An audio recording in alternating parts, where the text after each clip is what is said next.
3, 2, 1. Привет, четвърти Б клас!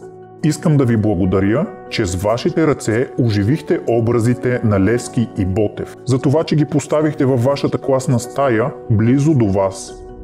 Сега искате ли да ви издам една тайна? Тайната е, че нашите герои от миналото и вие, взети заедно, сте нашето бъдеще.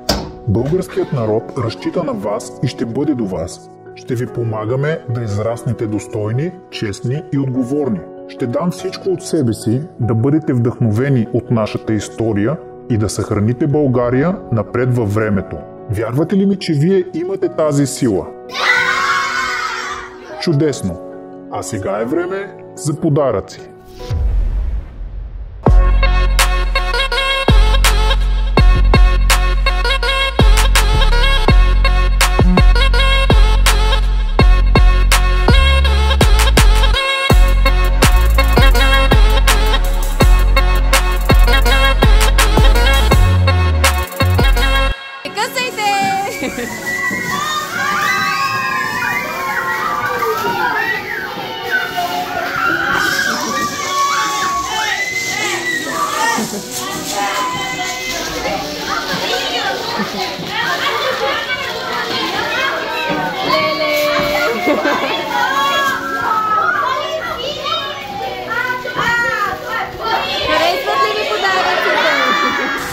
Скъпи, мили хора от каузата Бъдеще за миналото.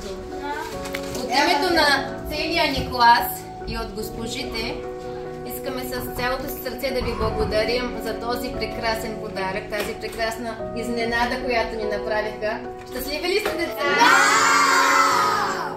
И да ви кажем, че вие сте пример за едни истински съвременни народни будители, нали така? Да! Защото вие пазите българския дух, българските традиции, българската история и с хора като вас България ще бъде вечна, нали така, деца? Да! Благодарим ви за всичко!